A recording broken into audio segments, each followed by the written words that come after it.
ጉድ በሉ ዛሬ ወላሂ በአላህ ነው ይምዬ ነገርኩህ በጌታዬ በአምላኬ ማለት ነው። በምንም ተአምር እኔ ሰውን ለማደና የተጋጨ እኮ ነው መጽሐፍ ቅዱስ ሶስት ጊዜ የተጋጨ ሶስት ጊዜ። አሁን ጥሩ እንደዚህ አይነት ኦቪየስ የሆነ ጠንካራ ክርስቲያን ነው የምንፈልገው። ቴንክ ዩ። ይሄ እኔ የጻፍኩት መጽሐፍ ነው። እሺ አዲሱ መደበኛ ትርጉም ይኸው መጽሐፍ ቅዱስ።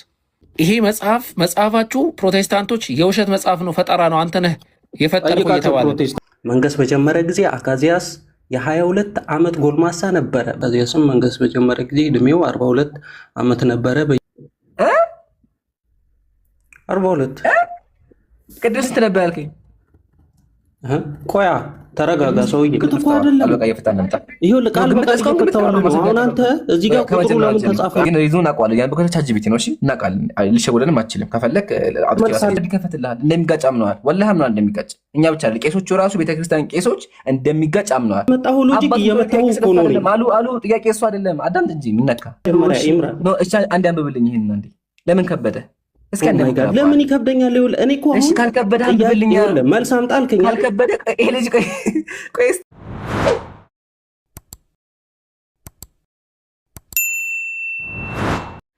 በ4 ሰዓት ሰውን ለማታልና ለማደናገር የሚገባ ማንም ሰው የለም። ወላሂ በተለይ ሙስሊም ማለት ነው። አንተ ምናልባት አስበህ ሊሆን ይችላል።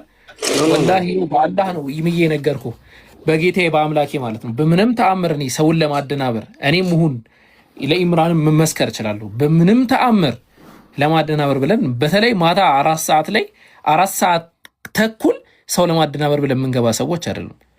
እሺ እንደዛ እንዳታስበው ከመማማር አንጻር ብቻ ይኸውና፣ ካልሆነም እኮ ሳይመለስም እኮ ዝም ብሎ ሄዶ ሌላ ጊዜ ማየትም እንችላለን። ብዙም አሳሳቢ አይደለም። ስለዚህ ስለ ሴት እድሜ ምንድን ነው የሚለው? እኔ ጋ 105 ዓመት ኖረ ነው ብሎ የሚያስቀምጠው። ከዛ ሄኖስን ወለደ ብሎ ያስቀምጣል። 200 እኔ ጋር ደግሞ የሚለው 205 ነው። ኦኬ እንቀጥለው። እንዴት ነው? ኦኬ ቁጥር 8 ላይ እንግባ። ሴትም የኖረበት ዘመን ሁሉ 912 ዓመት ሆነ ሞተም አለ። ቁጥር 7 አንብበው። ቁጥር 7 ላይ ግን ምን ይላል? ሴትም ሄኖስን ከወለደ በኋላ የኖረው 870 ዓመት ሆነ አለ። እኔ ጋር ደግሞ ሴትም ሄኖስን ከወለደ በኋላ 700 ዓመት ተጋጨ ሆነ። 3 ጊዜ ተጋጨ አንድ ቦታ ላይ። እንዴ ምንድነው? አንድ ጊዜ ተጋጭ ተበቃውም እንዴ? የተጋጨ እኮ ነው መጽሐፍ ቅዱስ። 3 ጊዜ ተጋጨ። 3 ጊዜ። አሁን እንቀጥል ደግሞ እስኪ ቁጥር 9 ላይ ቁጥር 9 ደርሰናል። ሄኖስም 190 ዓመት ኖረ፣ ቃይናንም ወለደ አለ። ይምሩ ካሜራህን ግን አስተካክለው። እሺ ብዥ ብሏል። በጣም ለምን ብዥ ብሏል? ኦኬ ኔትወርክ ነው። ኦኬ ኔትወርክ ነው ሀቢቢ። እሺ ያው ቁጥር 10 ደግሞ ምን ይላል? ሄኖስም ቃይናንን ከወለደ በኋላ የኖረው 815 ዓመት ሆነ፣ ወንዶችንም ሴቶችንም ወለደ ይላል።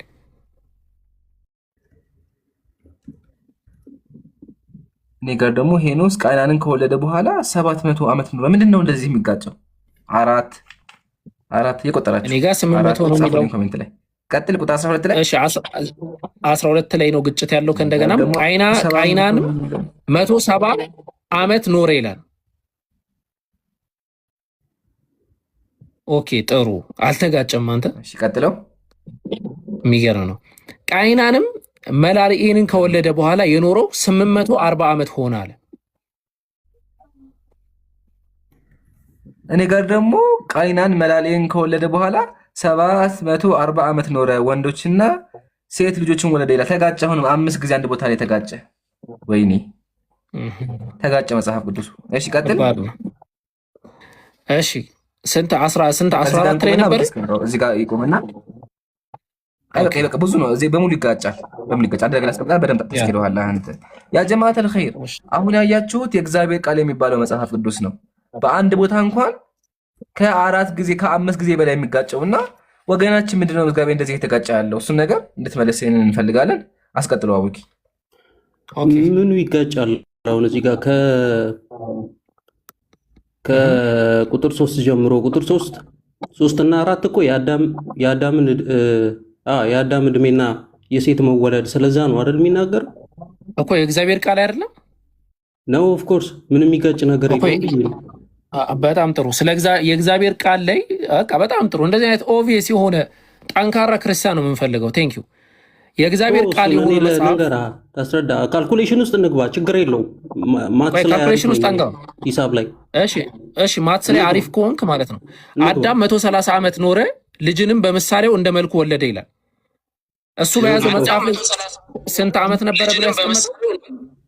ይኸውልህ የመጀመሪያው ቁጥር 3 ላይ አዳምም 230 ዓመት ኖረ፣ ልጅንም በምሳሌው እንደ መልኩ ወለደ፣ ስሙንም ሴት ብሎ ጠራው። እኔ ጋር 130 ነው የሚለው። እኔ ጋር 130 ነው የሚለው። አስተካክላ እሱን። የኔ አይደለም እኮ ያንተ ባይብል እኮ ነው። የኔ ባይብል አይደለም፣ ያንተ መጽሐፍ ነው። የኔ መጽሐፍ ነው እንዴ? እኔ ጋር 230 ነው የሚለው እኮ። እሱን እኮ ነው ተጋጨ ምንልህ። እናመሰግናል። አንተው እያረጋገጥክልን እኮ እኛ እኮ ያለው አንተ ያመጣው ታዲያ ሳም ሶርስ ቢሆንሳ አይደለማ። ይኸው እንዴ ይሄ እንዴ ራሳችሁ ሰራችሁ ኢን ሚሊየንስ የተጻፈ መጽሐፍ ሊኖር ይችላል። ትክክለኛውን ገብቶኛል። እሺ ይኸው እሺ፣ ሌላ ላሳየሽ። ይሄስ እኔ የጻፍኩት መጽሐፍ ነው። እሺ አዲሱ መደበኛ ትርጉም ይኸው መጽሐፍ ቅዱስ። ይኸውልህ አሁን እኮ ነገርኩህ። ቆይ ላንብብልህ፣ ተመልከት። ምዕራፍ 5 ቁጥር 3 ምን ይላል? እንደውም በቁጥር ነው ያስቀመጠው። አዳም ዕድሜው 130 ዓመት በሆነ ጊዜ ራሱን የሚመስል ወንድ ልጅን ወለደ፣ ስሙንም ሴት ብሎ ጠራው አለ። በስንት ዓመት ነው እኮ ይኸው ይሄ 130 እያለው ነው። ይሄን ግጭት አስተካክሉ እኮ ነው እያልኩ ያለሁት። የአምላክ ቃል እኮ ይጋጫል። ኦብቪየስ አንሰር ልስጥ ከምንጨቃጨቅ፣ እሱ ትክክል አይደለም። እሺ ማን ነው ስታንዳርድ ያወጣው ይሄ ትክክል እንዳልሆነ? እሺ ፕሮቴስታንት፣ እሺ የሸዋ ያሁይ ሜቢ ሳሙኤልስ የሚመልስልህ ካለ ጠይቅ። ቆይ የሸዋ ያሁይ ሰላም ብያለሁ። የሸዋ ሰላም ብያለሁ። ሚውትን አንሳ። ኦኬ ተስፋ አለ። ሚውትን አንሳ። ተስፋ አውቀው እኮ ነው ጸጥታ የሚመልሱልህ ከሆነ ጠይቃቸው። እኔ ጋ ያለው ግን 230 ዓመት ኖረ። ሚውት ያንሱ። ተስፋ አለ። ይሄ መጽሐፋችሁ ፕሮቴስታንቶች የውሸት መጽሐፍ ነው፣ ፈጠራ ነው፣ አንተ ነህ የፈጠርከው እየተባለ ፕሮቴስታንቶችን አቡኪ እኔ ሙስሊም ነኝ። ኦኬ እሺ እንትን ፕሮቴስታንቶች ካላችሁ ግቡ። አንድ አፍታ ፕሮቴስታንቶች ካላችሁ እንደዚህ ስትለይ ደስ ይላል። ቴንኪው አቡኪ። ቆይ ችግር የለውም። የሸዋ አለ የለም? ኦኬ አይ ቲንክ 1945 ትርጓሜ ኦርቶዶክስን ፕሮቴስታንት የሚቀበሉት ትርጓሜ ነው አይደለ? አይ ስለሱ እውቀቱ የለኝም እውነት ለመናገር ግን ስለሱ እንትን አላውቅም። እሺ ኢምሩ ቆይ በኦርቶዶክሳውያንም እኮ እንመጣለን እኮ። አሁን ይሄ አስተውሉ እንግዲህ አንድ ሃይማኖት ተከታይ ነን የሚሉ እነዚህም ትክክል ነን የሚሉ እነዛም ትክክል ነን የሚሉ ሰዎች ናቸው። ፕሮቴስታንትና ኦርቶዶክስ አንድ ሃይማኖት አይደለም ወንድም። ገሃነም ነው የሚገቡት እነሱ። they are completely different አይደለም። እኔ እንደዛ አልወጣኝም ወንድሜ። ለአንዲት ሃይማኖት አንዲት ጥምቀት ይላል ጳውሎስ። አንዲት ሃይማኖት አንዲት ጥምቀት ይላል። ይኸውልህ አቡኪ እዚህ ጋር መጽሐፎችን ሃይማኖት የእናንተ ሃይማኖት ናት ይነሱ። አቡኪ ስታመጣ መጽሐፎችን እየለየ አምጣ እሺ። ችግር የለውም እንዴ ሁለቱ። በእስልምናም እኮ ብዙ ዲቪዥን አለ አይደል? እንደዛ ማለት ነው። የለም ቆይ እኛ እንደናንተ አይነት እንትን የለንም። ቆይ እስቲ በጣም ቤዚክ የተባለ የዶግማ ዲቪዥን አላችሁ አይደል? አንዴ ባይሳ ሰላም ብያለሁ። ጉድ በሉ ዛሬ ባይሳ ሰላም ብያ። ኦኬ ወጣ። እንደው ዛሬ አስገቡልኝ ፕሮቴስታንቶችን። ቀጥል ይምሩ። ፕሮቴስታንት እስከሚገቡ ድረስ ማለት ነው። አንድ መጽሐፍ ራሱ እርስ በእርሱ እንደሚጋጭ ለምን አናሳየው? ይቻላል። በጣም ሲምፕል እዝራና ነህምያ። አረ ከዝራ በፊት የንጉሱን ሰው እናምጣውማ። አባቱን የሚቀድመው ንጉስ እሱ ይምጣ። መጽሐፍ ሳሙኤል ተከልኝ። ኦኬ እኔ ላጣይ ነው። እስቲ ወገኔ ባዩ እቺን አንብብልኝ አንዴ። ምንድን የምትለው በደንብ ዙም ላድርግልህ እንዲታየ። ተጋ ያለውን ማን አነብም? የራሴን ላውጣ ንገረኝ። ምዕራፉ የኦርቶዶክስ እኮ ነው የምነካያ። ንገረኝ። አይቶ እሱን እኔ ጋር ያለውን ላውጣ ንገረኝ። ካላመንከው መጽሐፈ ሳሙኤል ካለ ነው አለማመን ሳሙኤል እሺ ክፈተው። በቃ ችግር የለውም። በቃ መጽሐፈ ሳሙኤል ከፈቀለ ነገር እኮ ነው። መጽሐፈ ሳሙኤል ካለ ምዕራፍ 8 እሺ ቁጥር 26 ላይ ቁጥር ስንት? 26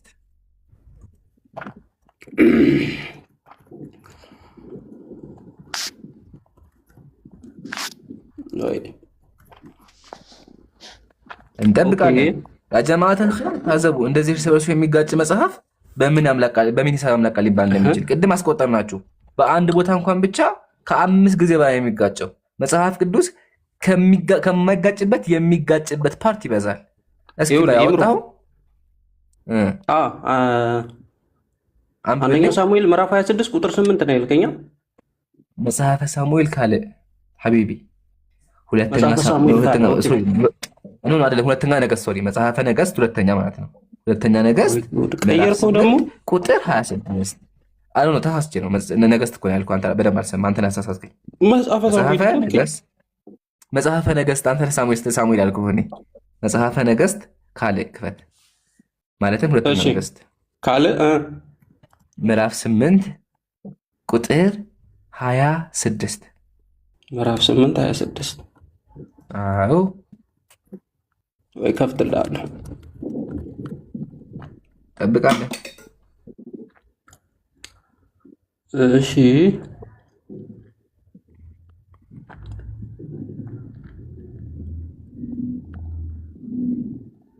ሱብሃንአላህ እንደዚህ የሚጋጭ መጽሐፍ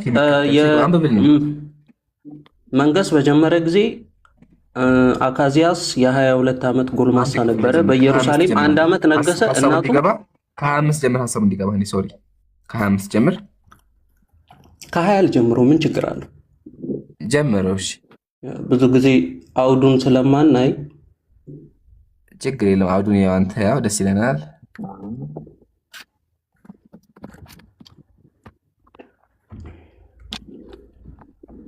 አሁን ሁላችሁም ታያላችሁ መጽሐፉ እንዴት ለሚጋጭ ማለት ነው። እስኪ አንብብልን አንዴ። ቆይ ጠብቀኝ እንዴ። ምን ችግር አለው? እሺ ችግር የለውም። እጠብቃለሁ። አታስብ። እሺ ችግር የለውም። ትላንትና ግን አስደብረኛል ኢምራን። መጀመሪያ አንብብ። ቆይ የትናንትና እንመጣለን። አንብብልን መጀመሪያ። እሺ ቁጥር 20 ጀምሮ በእርሱም ዘመን ኤዶምያስ ከይሁዳ እጅ አመፀ፣ በላያቸው ንጉሥ አነገሱ። ኢዮራምም ወደ ጻዕር ተሻገረ፣ ሰረገሎቹም ሁሉ ከእርሱ ጋር ነበሩ። እርሱም በሌሊት ተነስቶ ከበውት የነበሩትን ኤዶም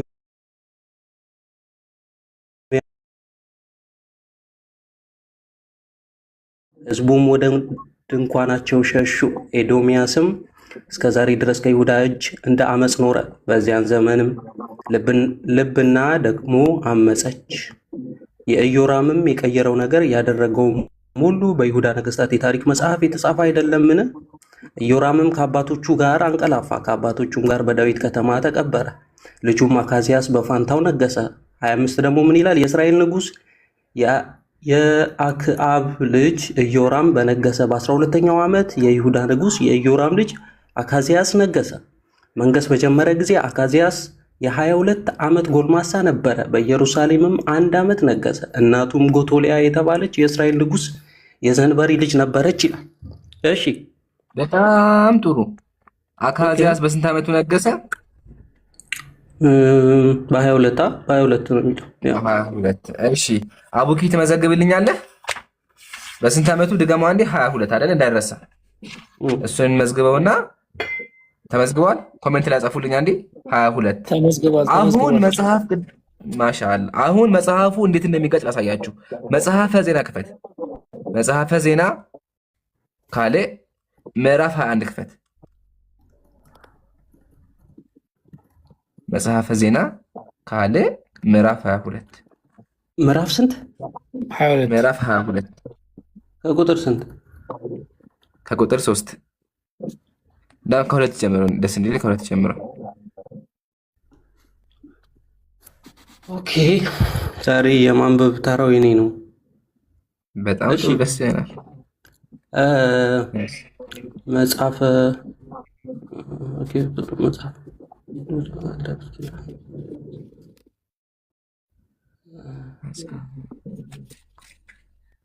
እሺ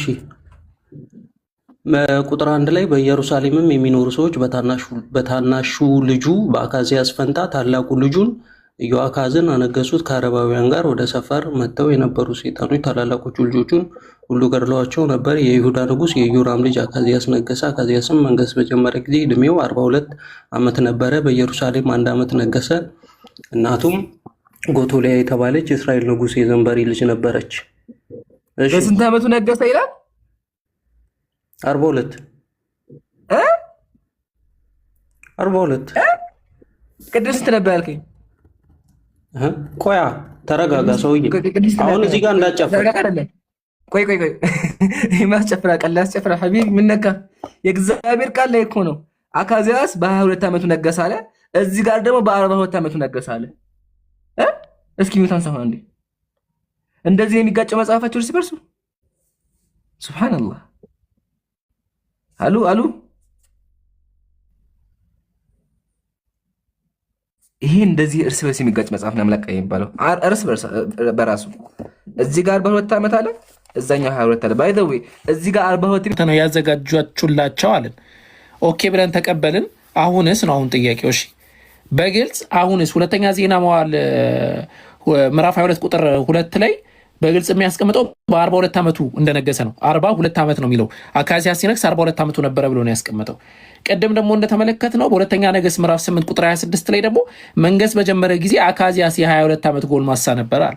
እንደው የእነዚህ ጸሐፊያን 22 ዓመትና በ42 ዓመቱ የኖረ ሁለት አካዝያስ ፈጥረውልን ነው ወይስ አንዱ አካዝያስ አንዴ 22 ዓመት አንዴ 42 እየሆነ ነው ወይስ ደግሞ አምላክ ተሳስቶ ነው? ከሶስቱ አይወጣም።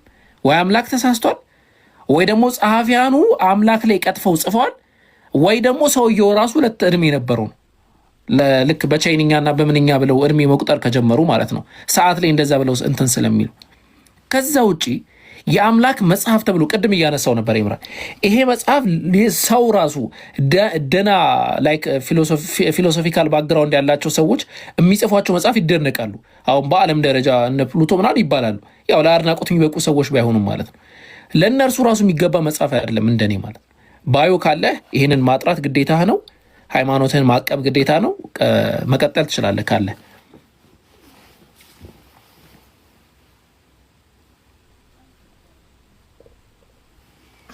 ባዮ። ይሄ እውነተኛ ግጭት ወይስ ሌላ ምክንያት አለው የሚለውን ነገር ማየት ያስፈልጋል። አንደኛ የባዮሎጂካል ወይም የተፈጥሮ ሪዝን አለው። አንደኛው አካዝያስ ሲነግስ በአካል ዕድሜው 42 ዓመት ሊሆን ፍጹም አይችልም። ይሄ የታወቀ ነው። ለምን?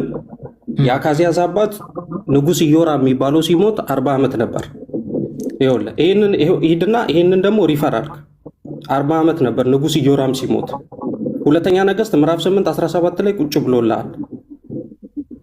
ይኸውልህ የአካዝያስ አባት ንጉሥ ኢዮራም ሲሞት ዕድሜው 40 ዓመት ነበረ። አባትየው በ40 ዓመቱ ከሞተ ልጁ ወዲያውኑ አልጋ ወራሽ ሆኖ ሲተካው ዕድሜው 42 ሊሆን አይችልም። አንደኛ ምክንያቱም ልጁ ከአባቱ በ2 ዓመት ሊበልጥ አይችልም። that is obvious። ስለዚህ በአካል ዕድሜው አካዝያስ ንጉሥ ሲሆን የነበረው ትክክለኛ ዕድሜ 22 ነው። ይህ አባቱ ኢዮራም በ18 ዓመቱ ኦብቪየስሊ የወለደው ልጅ እንደማለት ነው። ይህ በተፈጥሮ ፍጹም እንትን ነው ማለት ሪዘናብል ነው፣ ፋክት ነው። ታዲያ 42 ዓመት የሚለው ቁጥር እዚህ ጋር ለምን ተጻፈ ለሚለው ብዙ አይነት ሪዝኖች አሉ። አንደኛው የስርወ መንግስት ወይም የዳይነስቲ እድሜ ስሌት ነው። ይሄ ለምንድን ነው ብለህ ጠይቅ። ይሄ መጽሐፈ ዜና መዋዕል የታሪክ መዝገብ ወይም በመሆኑ አንዳንድ ጊዜ የአንድን ንጉሥ የግል እድሜ ብቻ ሳይሆን እርሱ የወጣበትን የቤተሰብ ንግስና ዘመን እድሜ አብሮ ይቆጥራል። የቤተሰብ የንግስና ዘመን አስጨርሰኝ አይደለማ አስጨርሰኛ ወሬ ብቻ ይሆናል። መልሱ ሲመጣ እኮ ነው የምታደርገኝ። ይምራል አይደለም ግምት ቃል በቃ ግምት እኮ አይደለም። ይኸውልህ ቃል በቃ አሁን አንተ እዚህ ጋር ቁጥሩ ለምን ተጻፈ? ከመጀመሪያውን ጀምር። ወይ አንዴ ሚውት አታርገኝ፣ ልመልስልህ ነው። ቃል በቃል ነው። አንዴ አጭው። እሺ እንደሱ የመጀመሪያ ጥያቄ አካዝያስ ሲነግስ ስንት ዓመቱ ነበር? አስጨርሰኝ። አሁን እዚህ ጋር አንተ የምትፈልገው ሪኮል አንሰር ነው። ሪኮል አንሰር ደግሞ አይመለስም በእኛ እምነት። ኖ ኖ ኖ ኖ አዳመጥን እኮ ግን ወሬ ነው፣ ተራ ወሬ ነው። የሆነ ሪዝን እያደረኩልህ እኮ ነው። ይኸውልህ ለምን ይሄ ሆነ? እሺ መጀመሪያ ቃል በቃል መመለሳችንም አንዴ ቆይ አንዴ ባይ ቃል በቃል መመለሳችንም አልችልም መላ በቃ አልጫነህም። ይኸውልህ ቅድም እኮ ብዙ ጊዜ ጠየቀኝ ኢምሩ። አሁን እዚህ ጋር አም ክላሪፋይንግ ማይ አንሰር ብሮ፣ ለሱ ደግሞ ማዳመጥ አለብን። አንደኛ ብዙ ጊዜ አልጠየቅንህም። ቆይ አንዴ አዳምጠኝ። አንደኛ ብዙ ጊዜ አልጠየቅንህም። የቀደሙን ጥያቄ የጴንጤዎች መጽሐፍ ቅዱስን አቡኪ እኮ ጠየቀኝ፣ አልመለስክም። አሁን ኤክስፕሌን አድርጋለኝ እኮ አሁን የጠየቀው ጥያቄ ቆይ አንዴ አዳምጠኝ እሺ። መጽሐፍ ቅዱሱ እርስ በእርሱ የተጋጨ ነው ያለው። የአምላክ ቃል መጽሐፍ የተጋጨ ነው ያለው። ለምን በሁለት ሆነ ለሚለው ሪዝን ልስጥ። ቆይ ሪዝን ታስቀምጥልኛል ሀቢቢ፣ ግን ሪዝኑን አውቀዋለሁ። ያን በከተ ቻትጂፒቲ ነው። እሺ እናውቃለን። ልሸወደንም አትችልም። ከፈለክ መልሳለኝ ራሴ የተዘጋጀ መልሳለኝ። የምን ቻትጂፒቲ ማለት ወላሂ እሱን የምታነበው ሀቢቢ እንዳልከፍት ይኸውልህ፣ እኔ እንደዛ የሚባል ነገር የለኝም። ይኸውልህ ቻትጂፒቲ የፈለግከውን አንብብ፣ ችግር የለውም። አሁን ቻትጂፒቲ ሳይሆን ቃል በቃል መልስልኝ። ይሄ ንጉሥ አካዝያስ የነገሰው በስንት ዓመቱ ነው? በ22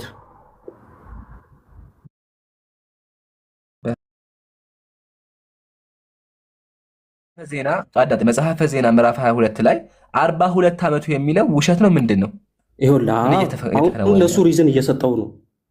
ይሄ ሪዝን ሳይሆን ቃል በቃል መልስ። ሪዝን ሳይሆን ምክንያቱ አስቀምጥ። ይሄ ውሸት አይደለም፣ ውሸት አይደለም። አንደኛ ይኸውልህ የስርወ መንግስት እድሜ ስሌት ነው እንጂ ኢትስ ኖት ላይክ ሎጂካል አይደለም። ልጁ በ22 ዓመት ነገሰ እያለ ከዛ እዛ ጋር ያለው 42 ዓመት ነው 22 ዓመት ነው። ይሄ ማደናገሪያ ነው፣ ግን ሪዝን አለው። ይኸውልህ አሁን እኮ ችግሩ መልስ አለው። ሁሉም ነገር የራሱ መልስ አለው።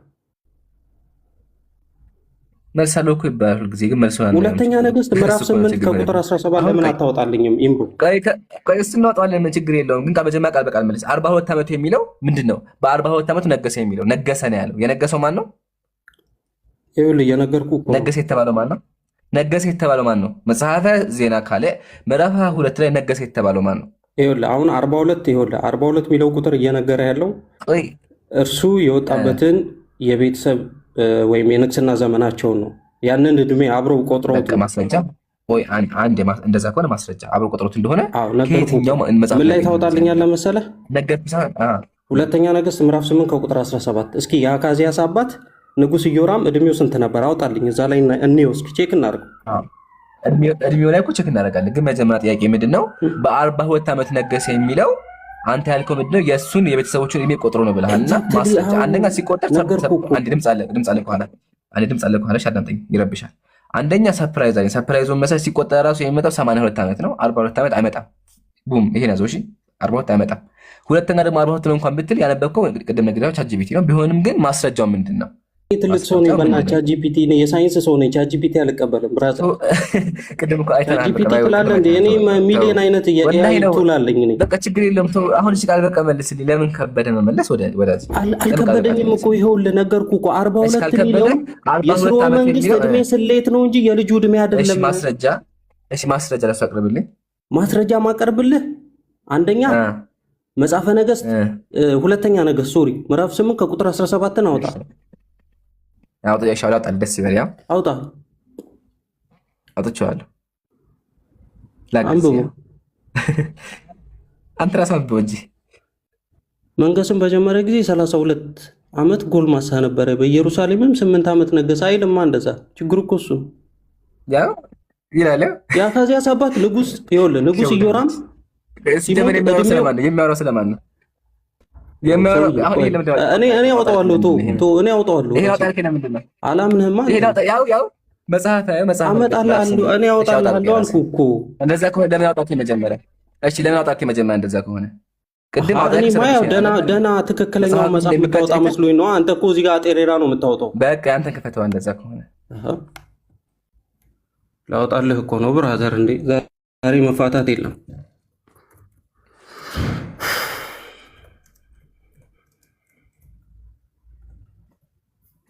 አለው ኔትወርክ ይዞ ነበረ። በቃ አውጣና አሳየን። አያችሁ አሁን ክፈት አልከኝ። ስከፍትልህ ስታነበው ደነገጥክና ውሸት ነው አልከው።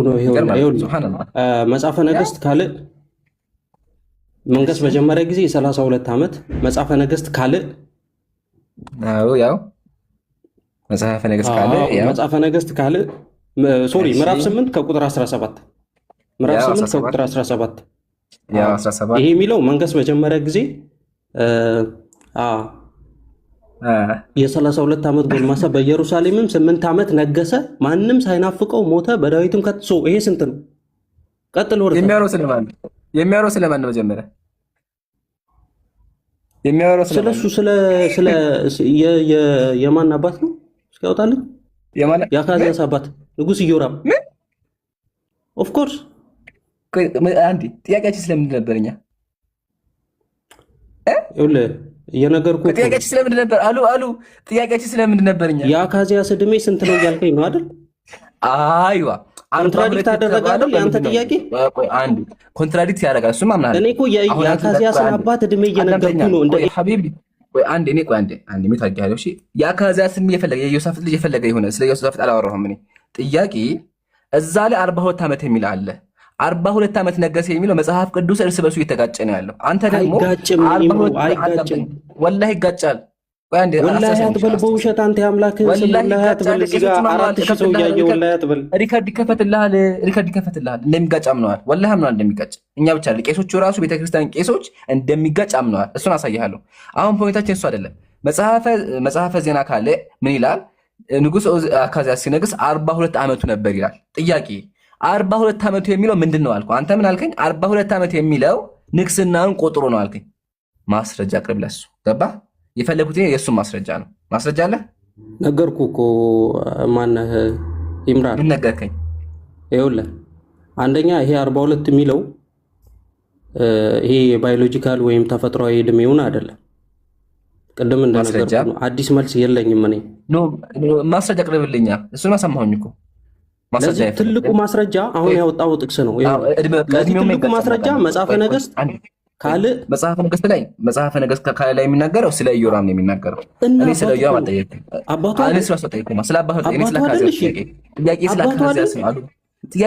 አንተ ባመጣኸው ሎጂክ እየመታሁ እኮ ነው አሉ። ጥያቄ እሱ አይደለም። አዳምጥ እንጂ ምነካ።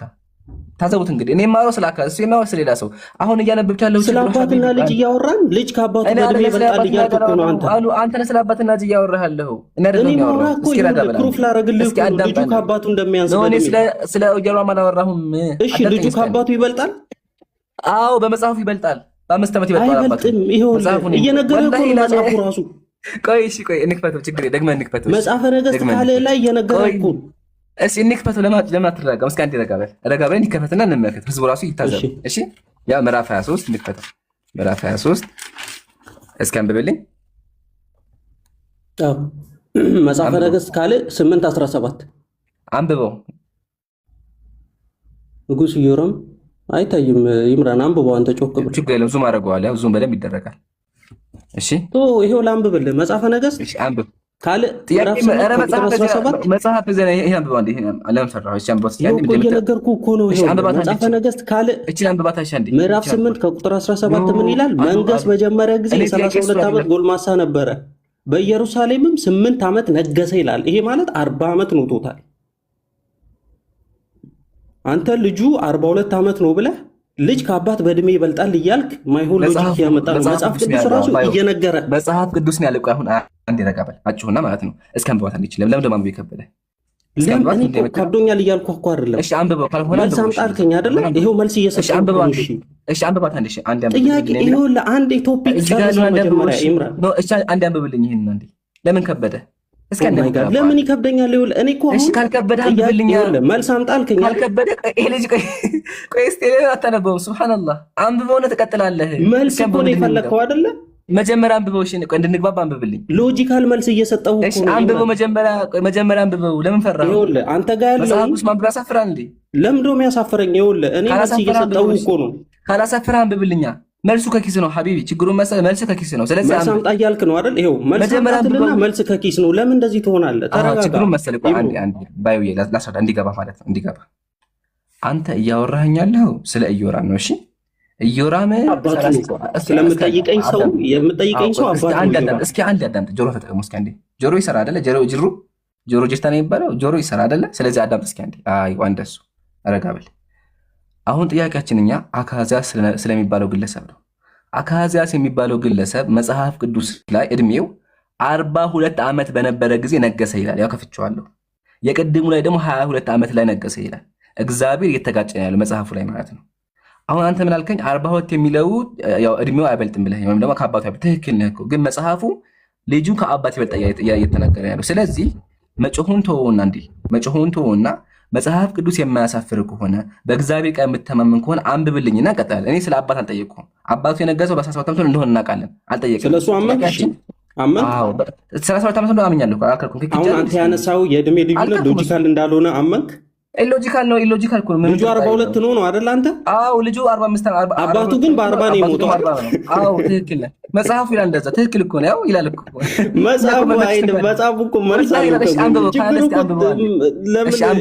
እንደዛ ከሆነ እስኪ አንብበው አንዴ። እስኪ አንብባት አንዴ። ምንድን ነው የምትለው? መጽሐፉ ላይ እኮ ይኸውልህ መንገስ በጀመረ ጊዜ አባቱ የ32 ዓመት ጎልማሳ ነበረ። በኢየሩሳሌምም 8 ዓመት ነገሰ ይላል። ኧረ ይሄ ችግር አለብህ። እኔ የማወራህ መጽሐፈ ነገሥት ምዕራፍ 22 ላይ ነው። ይሄን አንብበው እስኪ። ለምን ይከብዳል ይሄን ማንበብ? ታዘቡ እንግዲህ መጽሐፍ ቅዱስን እንደዚህ ነው የሚጸየፉት። ማንበብ ይከብዳቸዋል። ለምን? ካነበቡት ውስጡ ጉድ እንዳለ ያውቃሉ። እስኪ አንብበው አንዴ። ምንድን ነው መጽሐፍ ቅዱስ? እሺ አንብበው። ለምን እንደዚህ ትላለህ አንተ? አሁን እሺ አንብበው ላይ ጉድ አለ ብል ደስ ይልሃል? እሺ አንብበው። እሺ አንብበው አንዴ። ተወዳጅ እስኪ አንብባት አንዴ። ካላሳፈረች እስኪ አንብባት። አንብብልን አንተ ጮክ። እኔ እኮ የራሴን እያነበብኩ ነው። ማታነባ አንተ መጽሐፍ አይደል? ማንበባችንም ይሄንን። ኧረ እኔ በደንብ ነው ማነበው ብራዘር። እሺ የምችል ከሆነ አንብበው። ቅድም አይታየና ብዙም አድርጌልሃለሁ። እስኪ አንብባት። ይኸውልህ ኢምራን አሁን እኮ መልሱ ተመልሶልሃል። ሎጂካል እንዳለው ገብቶሃል እኮ። አያቻ ጀማ ወላሂ አነብብ ንግባችሁ ያፍርበታል። እስኪ አንብበው ጀግና ነው። እሺ አነብልሃለሁ። ሳንብባ ሳይኛ አነብልሃለሁ ሳይሆን ካላፈርክበት አንብበው እስኪ። ሱብሃንአላህ። እስኪ አንብባት። እዚህ ጋር ይጋጫል። እግዚአብሔር ተጋጨበት። አንድ አባት አንድ ልጅ ከአባቱ በ2 ዓመት ይበልጣል እያለ ታፈረበት። ለዛ እኮ ነው የሚጮኸው እንደዚህ። ለመጨረሻ ጊዜ የምጠይቅህ መጽሐፍ ቅዱስ የማያሳፍር ከሆነ አንብብ፣ ካልሆነ ግን መጽሐፍ ቅዱስን ማንበብ አትችልም። እርስ በርሱ እንደሚጋጭ አምናሃል ማለት ነው። አንብበው። እኔ አላምንም። ይኸውልህ አምናለሁ። እንደዛ ከሆነ እዚህ ጋር እንደ ትልቅ ሰው እያወራን አምናለሁ። እሺ አንብበው አሉ አንብበው። እሺ ከብዶሃል እኮ ሐቢቢ ወላሂ ከብዶሃል። ከከበደ አንብበው። እሺ እኔ ከተውኩት አንብብልኛል። አንተ ያመጣኸው ሎጂክ ኮምፕሊትሊ ፎልስ እንደሆነ አንብበው። መጀመሪያ አንብበው። የመጽሐፍ ቅዱስ ሎጂክ ነው ፎልስ የሆነው። አንድ ልጅ አባቱ ይመጣ እያለ እኮ ያለው መጽሐፍ። ለምን አታነበው? ይበልጣል አይልም። ይኸውልህ ያ የተባለበት የራሱ ምክንያት አለው። it has its own reason። እሺ ታነበዋለህ አንዴ። ይኸውልህ ይሄ እሺ አንድ አንብበው ማለት እስኪ አንብበው። ይኸውልህ ሰላም የሚለው ትላልቅ ያለ ጭንቀት አያቸው። እኔ አልፋታም ወላሂ አልፋታም። አንብበው መጀመሪያ ጆሮ ይሰራል። ቆይ እሺ ባዩ አንዴ ባዩ ቆይ እንድንግባባ የማወራው እሺ ከተመቀጭ ታነባታለህ አንዴ እስኪ። ይኸውልህ ነገርኩህ እኮ አሁን እኮ ቅድም ይሄንን 10 ጊዜ ስታነበው ነበር። እኔ ግን ሪዝን ልስጥህ አልሻትም። አሁን ይኸውልህ እዚህ ጋር ገብተው እንደሞ እዚህ ጋር አንደኛ አትዋሽ፣ ለእግዚአብሔር ብለህ አትዋሽ፣ ለአምላክ ብለህ አትዋሽ። መጽሐፉ ምን ይባል እንጂ እዚህ ጋር ሰውን ለማስደሰት አትሂዳ። እስኪ አንብበው። እሺ እንደዛ ሰው እንዲስቅልህ እኮ አይደለም መልስ አይደለም። መጽሐፍ እኮ የሚሰቅብህ እኮ አንተ ነህ ሐቢቢ። መጽሐፍ ቅዱስ ማንበብ ከብዶሃል እኮ። እስኪ አንዴ ለማታነባትም እንደዚህ እኮ ይሄ የስርወ መንግስት ወይም የዳይናስቲው የእድሜ ስሌት ነው። ጆሮ ይሰራ አይደለ? ጆሮ ከሰራ አንብብልኝ መጀመሪያ። ታዘቡ እንግዲህ ይሄን ያክል ነው። ያፍሩበታል። ለምን? እዚህ ጋር ምን የሚል ነገር አለ? በፍጹም አላፍርም። አንብብ ካላፈርክበት አንብብ። ይኸውልህ በፍጹም አላፍርም። እኔ እኮ ይኸውልህ ጉራ ብቻ ሆነብህ። ጉራ ብቻ ከሚሆን አንብበውን አሳየን እስኪ። ጉራ አይደለም። ይኸውልህ አስተምርሃለሁ ወንድሜ። እሺ አንብበው። እንደዛ ከሆነ ይኸውልህ ነገርኩህ እኮ ይሄ አንብበው። ይኸውልህ ቅድም አንተም አንብበዋል። እኔ አላነበብኩም። አትዋሽ። አላነበብኩትም። የምን ትዋሻለህ? እስኪ አንብበው። ማስደግ በቃ ይሄን ነው። ስለዚህ ምን አድርገዋለን? እንደዛ ያሰውን እንደዛ ግን ቆይ ልስት መፍትሄ ሐቢቢ ቆይ በቃ ሱብሃንአላህ ያ ጀማዓ